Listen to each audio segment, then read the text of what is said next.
Well, greetings and welcome to this conversation with the Medill School of Journalism, where we're going to look at a study recently released from Medill on the Chicago local news ecosystem and how much we can learn looking at that study about what else may be going on in the United States. I'm joined by three great colleagues here. Dr. Stephanie Edgerly is one of the leading voices and researchers on local news audiences in the United States. Tim Franklin is a veteran executive of local news and has held leadership roles in many different newsrooms across the United States. And Yasmin Dominguez works with our local news accelerator here in Chicago and works with dozens of local news outlets. And so I think we're going to hear from Yasmin about some examples that point to the findings that Dr. Edgerly and Tim have in their study. So let's first start out, Stephanie. Tell us a little bit about the methodology, just so we have an understanding of the data that we're working with here and how rigorous the research is. Yeah, important question. Anytime you're going to talk about survey research is how did you obtain your sample to be asking these questions about? And for us, we partnered with NORC, which is a polling survey company based out of the University of Chicago, to identify a broader geographic area of people that we could ask a bunch of questions about their local news consumption and attitudes and opinions about. And so specifically, we went with the larger Chicago Metropolitan Statistical Area, or MSA. And that's a pretty wide area. It encompasses 14 different counties. One of those is at the very southern end of Wisconsin. There are 9 counties in Illinois, and then 4 counties in Indiana. But all of them are around, let's say, 70 miles from the city of Chicago. So a broad range of counties that differ in some really important ways, but also ones that are very similar in some ways, especially in geographic area and proximity to a large city like Chicago. And then working with NORC, they allowed us access to a mixture of their AmeriSpeak and Chicago Speak panels, which are rigorous, high-quality panels of people that they have access to. And then they have developed this really sophisticated methodology, which makes our sample actually a probability sample because they randomly draw from people that live in that area to then ask a bunch of questions too. So the end product is over 1,000 people that filled out our questionnaire and gave us answers to our questions, and it winds up being representative of that larger Chicago MSA. Awesome. And Tim, there's something interesting about the Chicago MSA as relates to not just journalism, but a window into kind of the soul of the United States overall. What would you say makes Chicago so special in this context? Yeah, well, first of all, Chicago's in the middle of the country, so geographically, I think that's important. But also, this, as Stephanie said, this is a 14-county survey, and it includes the city of Chicago. It includes the inner ring suburbs around Chicago. It includes exurban areas around the city, as well as rural counties that ring Chicago. So you have a mixture of folks that I think in many ways represent the rest of the country that help make this a bellwether for Chicago and for the United States. And, we had some discussions internally about, do we want to do this survey a second year in a row? Would the results be all that different? And just to add to what Stephanie was saying about the methodology, boy, am I glad we did. Because the changes between the first year that we did this survey and the changes in the findings this year were pretty stark in a number of ways. And I think that's just reflective of how massively the news ecosystem is transforming. And hopefully this survey, and one of the reasons we do this is so that news leaders in Chicago and journalists and scholars and philanthropists and policymakers can really have an in-depth understanding of how rapidly these changes are occurring, and then in turn, how they can respond to those changes. And can I just jump in there and add that, rapidly changing, yes. and the interrelationship between changes in, let's say, the political environment and how that can impact the local news ecosystem, although it was very much clear over the last year. Stephanie, particularly about that point. So I didn't really emphasize this on the opening, but this is the second year in a row that we've done this study. And the first year was they were still running on fumes from the tail end of the COVID era and many of the changes that happened in our society as part of that. And then this new study looks at, the massive, tumultuous changes that were undertaking in the beginning of the second Trump administration and the campaign there. And so in your experience as a researcher, can you contextualize just like how different those 2 years are one from the next? Yeah, it's tricky because on one hand, you want to attribute some of the change we see to clear changes in the news ecosystem and the trends that we're all very well, very familiar with. At the same time, there were a larger environmental shifts in, administration, political environment, technology changes that certainly we weren't wrestling with during the first wave or the first survey, which was done in 2004. So, this survey was done about 6 months into the Trump administration and the end of May and June of 2025. And it's tough. There's no way to know exactly to what extent is this a trend that we will continue to see next year versus there was something just really special and unique about the first 5 months, 6 months of the Trump administration and some of those changes that we're observing. So like a true researcher, I'm going to say we need to collect more data and we need to keep doing this survey every year so I can give you a better answer to your question. Here. Yeah, we've established a really interesting baseline and now starting to be able to see some, I don't know if two data points connected with a line is a trend. We'll know in more time, but we need to do more of it. Yasmin, I just want to ask you here for a minute. There's also these secular changes happening in the local news ecosystem, regardless of these 2 years or this particular place, but Chicago's special in other ways, right? We've talked a lot about how Chicago is to local news what Silicon Valley was to technology development in the 1990s. There's just so many different experiments going on here. So what do you make of that, and how do you think that may be alive in the study we're going to talk about here? Well, that's an interesting question. I think speaking from the Chicago's perspective, something that it's known to be is it's a collaborative city when it comes to journalism. And so that kind of plays out on the editorial landscape as well as the revenue side of it. An example I can give relating to revenue, about in 2020 to 2023, there was 3 annual fundraisers where 40 news outlets came together and collected about $100,000 from public donations, and on top of that, received a pool fund from different funders. So I think that is something unique to Chicago, is how willing people are to work together on a collaborative front. And then on editorial, there's partnerships for days.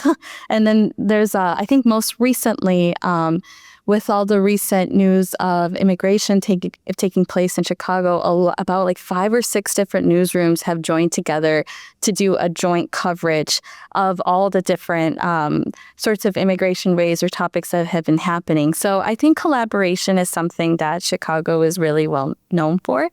And I hope that answers your question. Well, great. Well, why don't we get into some of the most interesting findings? And I want to lead with the rise of the creator. Now, this has been documented across a number of different studies, and I think we can all feel it ourselves that our reliance on institutional media is not as much as it was because there are more choices out there.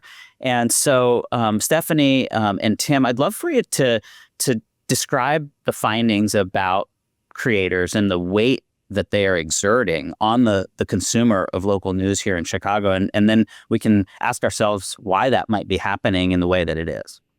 So the survey showed that about a third of the respondents said that they consume news from content creators on a daily basis.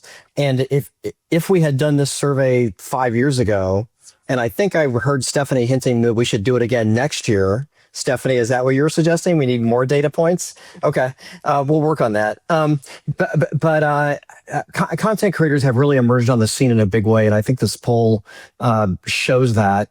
And what was really interesting to me is that coming out of the legacy news business is that content creators were above traditional powerhouse news sources. Like more people get news from content creators than newspapers. More people get news from content creators than radio.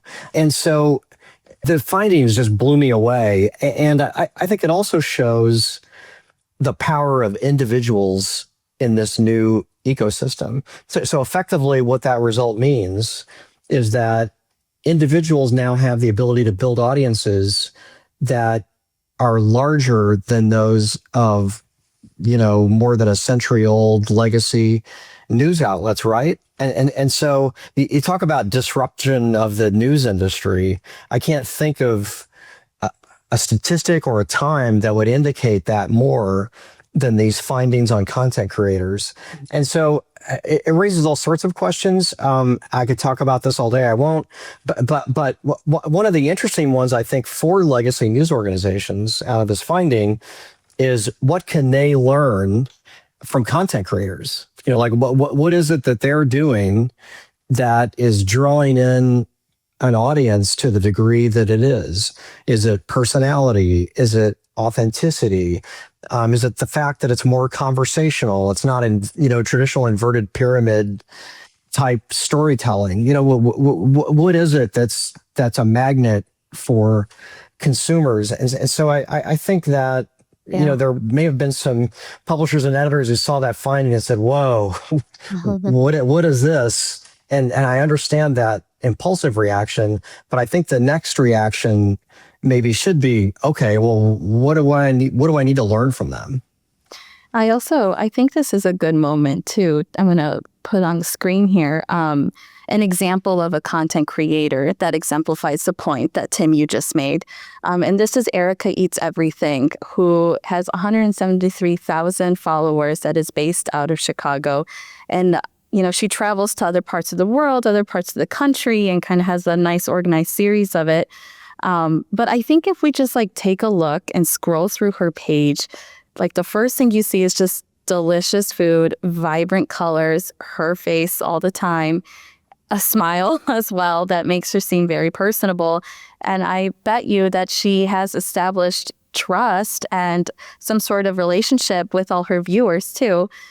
So I just think this is one example of one young woman based out of Chicago that grew an enormous platform, and these numbers are huge, compared to other small nonprofit news outlets that are making their way. But I just think that she's a really good example of what a news outlet can strive for. Not to get too educational on us here, but there's nothing inherently mutually exclusive about being a content creator and being a journalist, right? And so that's one of the things I think we're wrestling with at a university that trains journalists is what are these skills that Yasmin was just talking about that make somebody successful? And then how do you start to marry them with some of those journalistic skills in storytelling and doing research and, connecting and knowing where a good story is? How can we both learn from people that are very successful, but also be leveraging and combining it with, acts of journalism and the traits and the skills that journalists are really good at? And if I might pick up on that, Stephanie, I know Yasmin, one of the examples that I think dovetails really nicely with Stephanie's point here from Borderless Magazine is this is actually a Medill alumna, Katrina Pham, and this is a person who is, as you said, that Stephanie, we don't have to have a mutual exclusivity here, and so this is a journalist working at a 5-year-old startup focused on immigration issues here in Chicago, but adopting and harnessing the power of the the creator, the personality, the vibrant colors, like we were saying, but also in the tone, in the language, in the it's really platform perfect what she's doing. And some of what Yasmin will talk about is like driving a level of storytelling and understanding of complex issues that maybe the traditional inverted pyramid would not have done. Yasmin, what are we looking at here? Yes. So shout out Medill alum Katrina Pham. She was placed in Borderless magazine. And what she's doing here, she's breaking down in about 30 seconds a really complex story that was about the Supreme Court allowing racial profiling to happen in the state of California. So I'm just going to have this play while I talk because I just want to show this visual of that. You can tell she has like outfit changes and each outfit change represents a different source in the story. So here she's a U.S. District Court judge. Previously, she was representing the farm workers, and then she was wearing a suit to represent the Department of Homeland Security. And so I just think in this way, she's breaking down this really complicated story and also giving more explanation to each stance and how each stance and each source relates to one another. And so I just think she does a really good job. And this is just one example, but if you go through Borderless Magazine's page, you will see her face pop up here and there, kind of making her a well-known reporter and a well-known presence on their social media. And here she is again. And check out that engagement, 900 likes right there. And I also just want to say too, that I think all her strategy is working because I definitely check out Borderless Magazine on Instagram, which is one way I usually get a lot of my news. On Tuesday, they had 15,000. Yesterday, they have 15.1 followers, and today they have 15.2. So each day they have gotten 100 new followers. So just another example right there of how this method is really where it's at.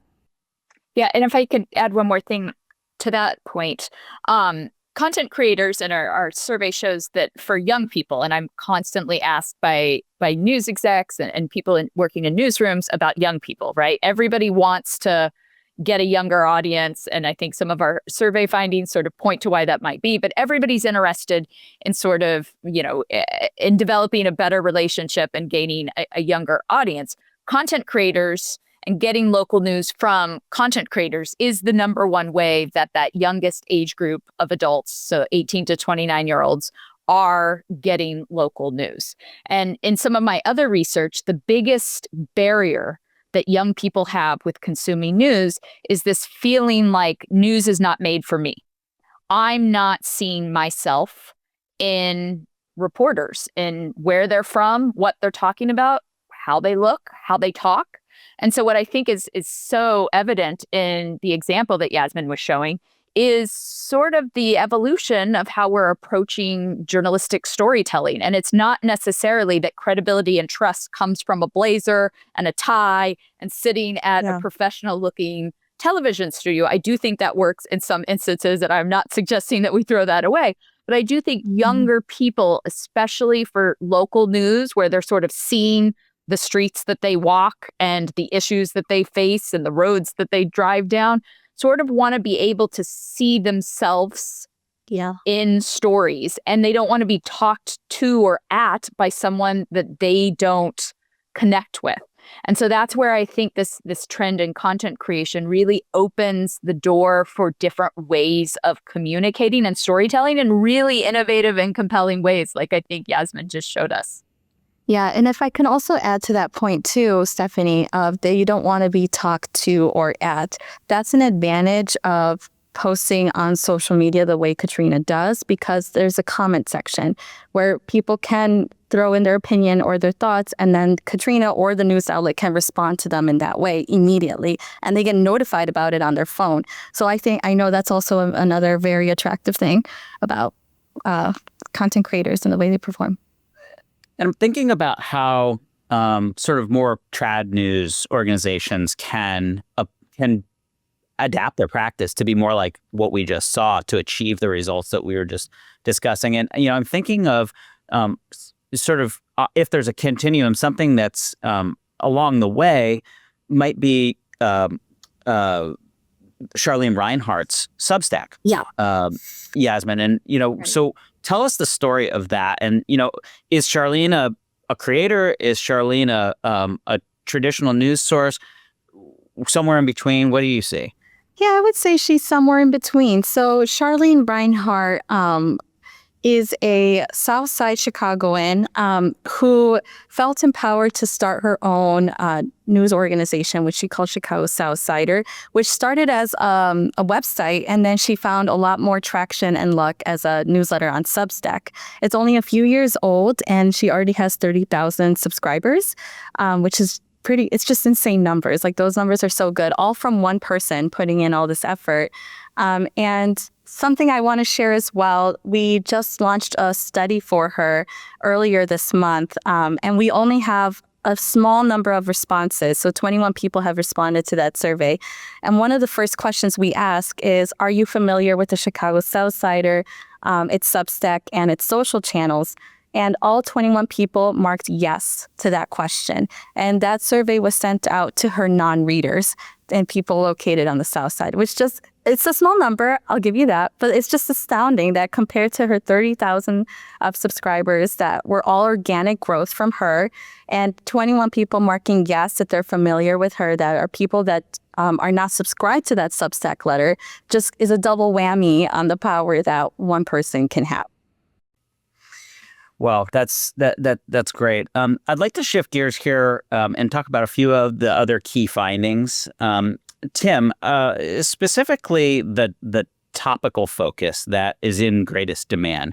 We witnessed a little bit of shift from 24 to 25, and I wonder if you could describe what that shift was and hypothesize about why you think that might have been. Sure. So when we did the survey last year, two of the top topics of interest to readers were makes me smarter about managing my money, and also makes me healthier. And this year, those two things were near the bottom, if not at the bottom, I think, Stephanie, of the topics in the survey. And so why is that? And I think that, and Stephanie makes this point often, these surveys are a snapshot in time. And when we did the survey a little over a year ago, we were experiencing very high inflation, which probably was driving the number of people that were focused on money. We also, as you mentioned at the top, we were coming out of COVID. So I think that was also very top of mind for people in the course of the survey. And the fact that there was almost a complete inversion this year of interest to topics that are more traditional news topics, people who turn to local news to be informed, and to, for local news organizations to hold their government accountable and things like that. So I think it's also a function of the fact, as you also said, that we just came out of the election, and there's been a lot of political and government news over the course of the past few months. So if we do the survey again next year, it may be a different finding. But I think the important point there is that news organizations need to be able to read the radar, to read the market, to understand their audiences, so that they know what it is people are focused on and what they're interested in, and then they can respond to those needs of their consumers. And there's a real danger of being disconnected in your coverage focus and in your kind of editorial strategy if you don't know what it is people are focused on at the time. And so to me, I think that reinforces that notion. Stephanie, of course, topical relevance is going to drive consumer engagement. You're going to have more people as your customer if you're serving them a product that they want.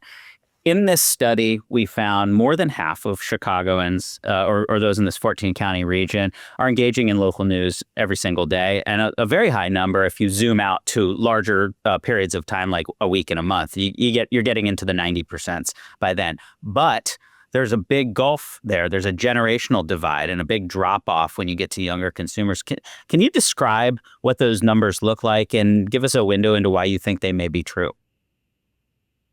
Yeah, I mean, in general, there are a couple of layers you got to peel apart there. First, the fact that younger people are consuming news at a lesser rate compared to older generations is nothing new, right? We see that often throughout time, that younger people don't have the time, the money, the job flexibility to devote to consuming news, whether that be national or local, at the rate that older people do. So, let's not freak out too much is one answer. But at the same time, we are seeing that there is something particular about this group of young people that are consuming less news, local and national, compared to young people of the past, right? And so that's what's a little more worrisome. And I think it would be a really faulty assumption to think, oh, once young people get married, start having kids, buy a house, they'll want newspapers or they'll want to consume local news on the television. I think that's a really big gamble. I also think we have a lot of evidence that young people are delaying buying a house and getting married and having kids significantly. So some of those big life events that used to accompany and motivate news consumption are being pushed later in life. And I think you're seeing news organizations kind of indirectly have to wrestle with what does that mean for how people consume news, how much news they consume, and how do we target young people when they're not going through these life events that they used to at an earlier age. And just to piggyback on Stephanie's good point, and not only are they consuming news at different levels, but they're consuming news on different devices. So another finding of this survey is that about 73%, I think it was, of younger consumers are consuming news on smartphones, and almost the exact same percentage, little 70% plus, are consuming news on television sets. And so look at the expanse of that difference between how the generations are consuming news. And we also, see where we saw last year, smartphones were just a little bit ahead of television in terms of the device of choice for news consumption. And in just 1 year, that gap has really opened.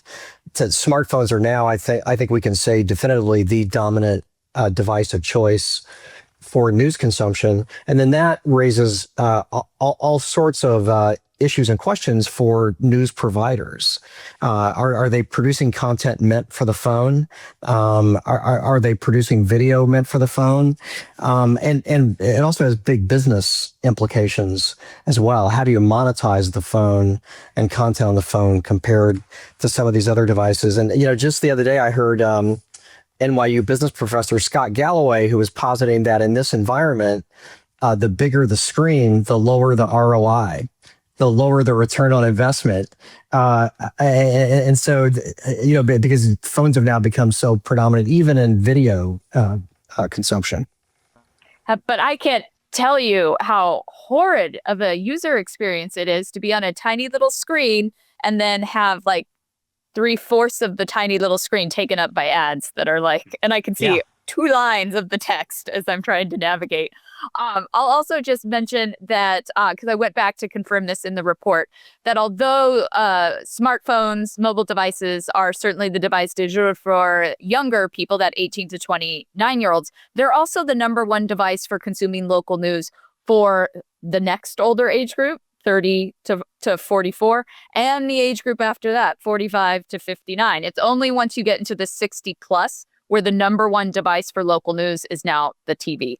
So although the youngest group is really, really into their phone and just their phone, it is still the number one device for the other age groups too. And I think we can see why TV manufacturers are trying so hard to make their product behave like something other than TV, add smart features and have it be, like a giant web browser, and have it be more software forward. But it's not, obviously it's not connecting with local news consumers as the delivery mechanism of choice as you get into those younger ages. All right. Well, as maybe one last topic I want to tackle before we wrap up has to do with consumers' willingness to pay. And so for local news, I should say. And so, we have lots of money going towards subscriptions. Netflix and Hulu and Disney Plus and YouTube TV and all the rest of it. I don't know whether you think, Tim, it's a small or a large number, but 15% of people in our study said they're willing to pay for local news here in Chicago. What do you make of that figure, and how do you put that in historical context? This was, to me, probably the most depressing finding in this survey. And just to put this in some context, so as you mentioned earlier, something like 85% of people said they consume local news at least once a week. So there seems to be a demand for local news. So then the question is, why aren't people willing to pay for it? And part of it is historical. Like when the history of this era is written, the decision a lot of major news organizations made to give away their content for free on the web, I think helped condition the audience and people that they didn't have to pay for news. And I think in some ways we're still paying, literally paying for the price of that decision that was made years ago. But just to put this in the context of the current economic environment for local news, as you know, like 10 or 15 years ago, something like 80% of all of a local news organization's income came from advertising. And in the past decade, we've seen, 2/3 of ad revenue to newspapers just vaporize. It's gone. So news organizations are now having to rely on reader revenue, that is digital subscriptions or memberships, or in some cases print subscriptions still, to help fund the journalism that they're trying to provide for their communities. So if only 15% of folks say, yeah, okay, I'm willing to pay for that news and information, then there's a problem there. Now you don't need 100% to pay. You don't even need 50% to pay, but you probably need 20 or 25% of households in a market to be willing to pay to help provide the kind of news and information that people rely on and need in their communities. So that's something that I think news organizations are going to need to focus on and work on over the course of the next few years. Is how do we convert the readers that we know that we have, or the viewers or the listeners, into paying customers? And if I may, I have two examples of how two different news organizations in Chicago are coming up with innovative ways to make up for that lack of funding. So I want to put on my screen here. I just found this not that long ago. So our friends, the Record North Shore, is teaming up with the League of Women Voters in Highland Park to do a documentary film screening of Strip for Parts, which talks about the local crisis that journalism is facing. And so, they're charging $20 per ticket, and they're selling 150 total tickets. So although ad revenue is something that, journalism organizations are struggling with across the board, here's a creative way and fun way and engaging way that the Record North Shore is coming up with some funds. And then, of course, I always have to mention Block Club Chicago because I'm such a fan. But Block Club really leans into a lot of things that make Chicago unique. One of those being festivals, like Summertime Shy, it's festival season, everyone's out, right? And it carries on from summer to the end of autumn. And so Block Club Chicago is partnering with some pretty big names like Half Acre, really well-known brewery here, and to do a block party. And again, block parties are really popular in Chicago. And if you just take a look at the sponsors at the bottom, sure, you got two foundations in there, but you also have Astound, and you have Dispensary 33, and then, you have a couple others there. So just a couple examples of fun and engaging ways that also involve their readers and community members that these two orgs are making funds. Yeah, I would say, I'm really pessimistic in I think there's a very low ceiling for the number of people you're going to get to pay or donate, be a member. Maybe, as Tim mentioned, the realistic number that we should shoot for is 20 or 25. But for me, I think, part of it is a society issue of how we think about news and whether it is a utility. And we're not exactly set up in a structure, the way our society is structured, to sort of support that. So I think exactly what Yasmin is saying, which is diversifying your revenue stream. It's not going to come from people paying. And our survey last year showed that people just don't think they should have to pay for news. And I think that's an uphill battle to try to convince them that they need to. And yes, they will subscribe to Netflix, and yes, they will do all these other things. But I think in general, you're not going to get a majority of your local population to think that they should be paying for news. So what are the other levers to pull? And I think Yasmin shows some really creative ways that you give people an experience and you develop partnerships and you allow people to go out and maybe they will donate, but they'll also get an experience that you can get some revenue from also. Of course, I think this is a little bit on the back burner at the moment, but I think exploring policies at the federal level, certainly we have them at the state level, of how to help out local news organizations. That kind of lobbying and that sort of policy advocacy definitely needs to be also continuing. Well, that's great. And as I wrap up, I'm cognizant that the word depressing and the word pessimistic both came up in the last couple of minutes, and for good reason. But I'd like to wrap us up by having us all give one reason that they see in the data from this study or your own observations, a reason for hope and optimism about things that could be happening in the local news ecosystem. And I'll start just to give you all a chance to think it over. And it links together points that Yasmin and Stephanie were just making a second ago. Last week, I went to a party for the Windy City Times, and it was it was a bar night. It was a huge fundraiser, and people paid $170 a ticket to get in, and the place was sold out. They were out of tickets. And this is kind of a slice of a community. It's geographically one neighborhood, many LGBTQ people across Chicago. But the fact that so people cared so much and were able to and willing to put so much money into an event to support a news organization, 40 years old with a mission specifically for the issues most important to them, told me there's a deeper reservoir of connecting those experiences that Stephanie was talking about with the content that Yasmin was talking about. So that one gives me hope. I think there's more there. Tim, where do you derive hope? A pretty recent example. We all heard that the federal government defunded public broadcasting a few weeks ago, and as a result of that, public radio stations here in Chicago and across the country have been making urgent appeals to folks to become members or to contribute. And I've really been heartened by the degree of success that they've had in being able to make up, certainly not for all of those losses, but for a chunk of those losses from their consumers and listeners. And, maybe it's because there was a sense of urgency around what had just happened. Maybe it was because public radio, was being really honest and forthright about the challenges that they were facing and the need for people to step up at that critical moment for their survival and for their ongoing sustainability.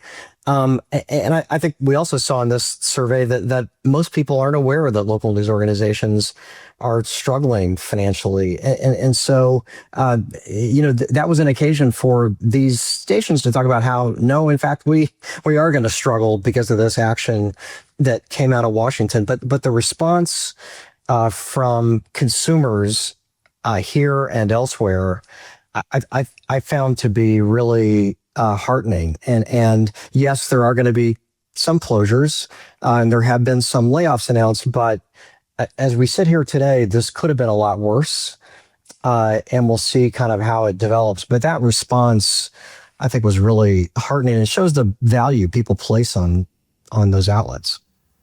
Yeah, I think yesterday morning I was driving to the office at 303 and downtown, And I always listen to 91.5 our WVZ station on my way to work because I'm in the car for like an hour. So I might as well get my news while I'm driving.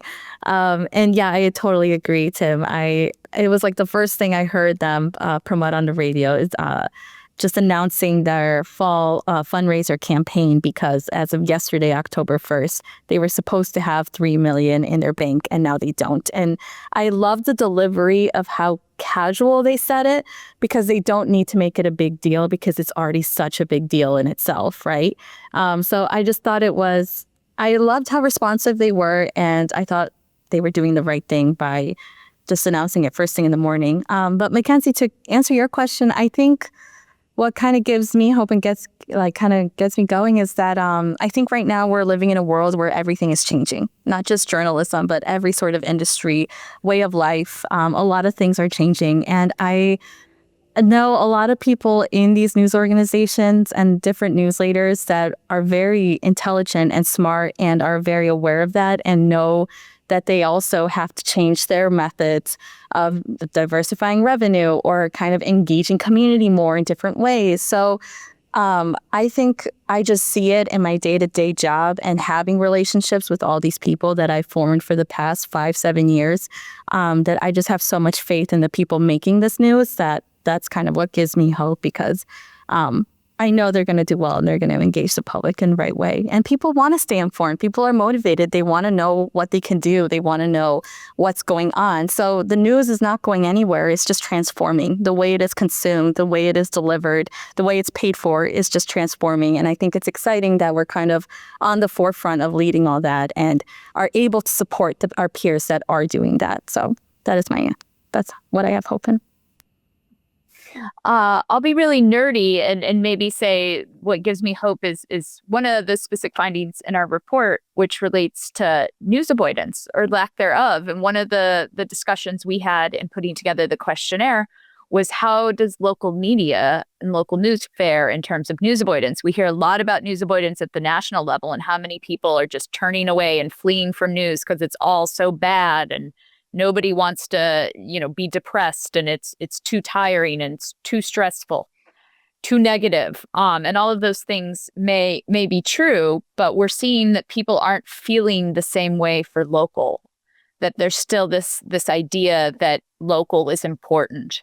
And even if the stories are negative, and many of them are, because important stories can be negative, people at least are not avoiding news at the same rate as they are national news. And so I think that's a unique opportunity for local news media to sort of be thinking about the role that they play in the current climate and helping people stay informed and also feel energized and like they can do something for their local communities. Well, that's great. I'm so glad we ended with that nerdy answer, because that's another way of saying nerdy is bolstered by fact and research. And so the data that underlies what Stephanie just said is part of a number of links that will accompany this podcast. We'll make sure that if you're watching this and you want to learn more, you can read that primary research. You can read everything from how Chicago gets its local news study, both 2024 and 2025.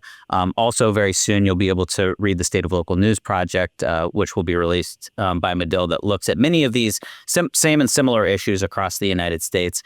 And all of that will be at localnewsinitiative.northwestern.edu. So in wrapping up, I'd just like to say thank you so much to Stephanie, to Yasmin, and to Tim for shedding light on this important issue and giving us the analysis and giving us, I dare say, a little bit of hope there at the end. So thank you, and we'll see you next time.